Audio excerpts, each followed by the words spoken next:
Merci, Monsieur le Président, et merci pour cet aménagement d'agenda.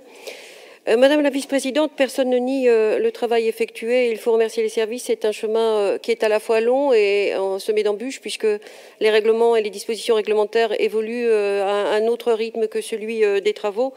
Et effectivement, il faut saluer cette constance et cette volonté, en tout cas, de bien faire. Mais l'intention ne suffit pas et nous sommes à un bilan à mi-parcours. Et vos chiffres que vous avez annoncés en toute transparence peuvent malgré tout être lus d'une autre façon. En Bretagne, la population lycéenne en situation de handicap est estimée à peu près 1300 élèves et elle est en augmentation constante. Et la région, vous l'avez dit, prévoit 11 interventions pour 2021 pour un budget de 5 millions d'euros à peu près, et elle estime le coût total de mise en accessibilité à dégager en 5 ans à 75 millions.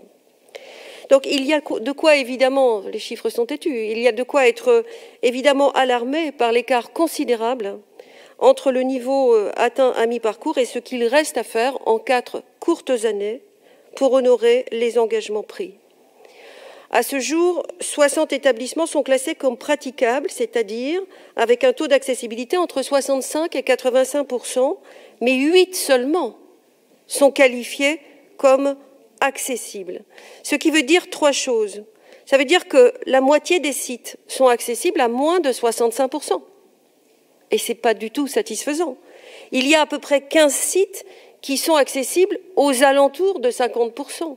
Et ce n'est pas du tout satisfaisant. Autrement dit, progressivement, on est obligé de constater que la praticabilité remplace l'accessibilité. Et on ne peut pas s'en satisfaire. Et puis, si on regarde de près les chiffres de programmation, on est évidemment perplexe. Est-ce que ce sont des engagements? Est-ce que ce sont des promesses? À l'impossible, nul n'est tenu, bien entendu. Mais est-il raisonnable, alors que depuis le dépôt de l'agenda en 2015, donc, eh bien, un peu plus de 16 millions d'euros, 17 millions ont été investis. Est-ce raisonnable de penser réaliste l'objectif de dépense de 75 millions d'euros d'ici la fin du mandat? Alors, comme le Césaire, nous aimerions avoir un point d'étape annuel parce que, vous l'avez dit vous-même, on est dans du rattrapage. Mais du rattrapage, ce n'est pas une méthode. Du rattrapage, c'est le constat que ce qui a été fait avant n'a peut-être pas été fait aussi vite ou avec autant d'investissements, aux deux sens, d'ailleurs investissement financier, mais aussi investissement volontariste qu'on aurait pu attendre.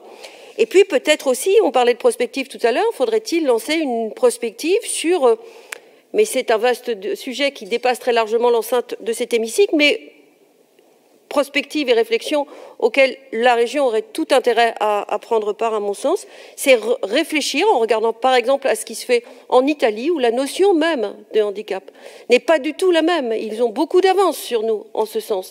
Et pour eux, le simple terme d'inclusion, le simple terme de spécificité, le simple terme de situation extraordinaire est déjà en soi une stigmatisation, et évidemment, ils ne sont pas du tout sur le même paradigme que nous. Je trouve que ça mériterait de contribuer à cette réflexion-là, parce qu'en effet, ça n'en finira jamais en vérité. Non seulement le nombre d'élèves est en augmentation constante, mais la notion même de handicap est en évolution constante aussi, et il y a une demande croissante de la population. Donc peut-être, cela voudrait-il dire qu'il y a toute une réflexion à avoir pour ne pas décevoir, par exemple, les lycéens et les familles de Quimperlé, à la Porce-Glaze, à qui on a fait beaucoup de promesses et qui constatent que finalement rien n'est fait aujourd'hui, même si c'est programmé en 2021.